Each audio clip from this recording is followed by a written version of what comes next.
Good morning. I'm Josanne Wright Callender, the author of Making Do Growing Up Colored in the Jim Crow South During the Great Depression. Um, this is just a really short update of just also an appraise report. I've been working on volume two, I don't know, maybe for the past year and a half to 2 years. I had to take a hiatus. Many things, as you know, if you're writing, come up family issues, taking care of ourselves, our health, a move. And in the middle of it, a friend and I decided that we would do an audiobook. So I had to put everything aside. We completed the audiobook in December of 2024. And here we are in July 2025. And I am so thankful that we were able to, my husband and I were able to carve out a little bit of time this month.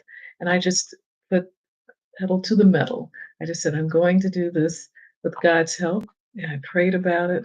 I love this series so much. It speaks to my past because it's roughly based on my parents, how they met in the 1940s. And to me, it speaks of how faith and history work together. Their faith in God is just immeasurable, and they instilled this faith and this love of the Lord to us.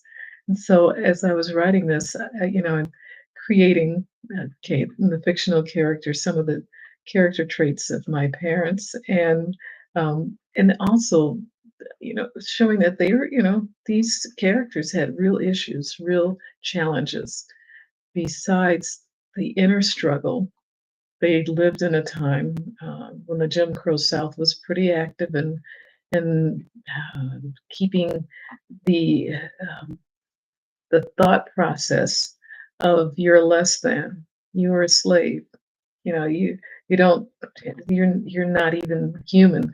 And that was an interesting comment. I was talking to one of the people of our church in California, and he said when he was growing up, um, the question was in his white congregation, do Black people have souls? I said, and this was in the 60s. I said, are you kidding me? He says, I'm ashamed to say that that's, I said, so this is part of the reason why the Jim Crow South thought process lasted so long. To me, it was, I can get into um, sociological discussion, but to me, it was a way of compensating for a long-term wrong that went over 200 years. And during that same time, there were people who were uh, adversely against slavery. And these, the abolitionists came out of this, the Quakers, there was, it wasn't all people felt this way. It was a particular group that benefited from it financially. Let's say what it is. But my parents coming through in the 40s were still getting that residual um, prejudicial treatment. And to me, it was always just such an astonishing thing that they had such great attitudes. There was no anger. They just said, there's some bad people in the world. They just kind of like, they'll have to decide what they're going to do with their thought process. It's not for me to decide. And they went about their lives accomplishing what they felt was necessary to get their family taken care of. And us in particular, my dad worked three jobs. My mother's a stay-at-home mom. He did that so that she could stay at home and give us the right kind of protection and thought education as to how we should be as Christians.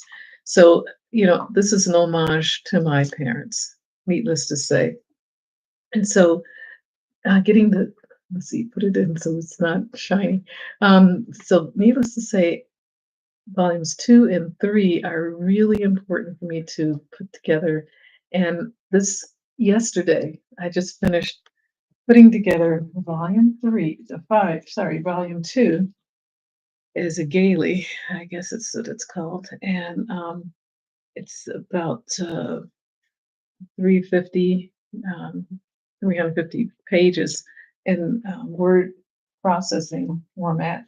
Don't know how much it's going to be as a book, maybe 360 or something, but I get the enjoyment of reading through it now and making some corrections because the history of it is truly important to me, and that it's just before World War II is just an extremely important time period because, as many of you know, the troops, the African American colored troops that went to war at that time in the Army and the Navy, Air Force, they were seeking to win a double victory, a triple victory. And that was the victory at home and abroad. And I say the triple victory because there's one within oneself for having accomplished these things and proving to oneself that it's doable.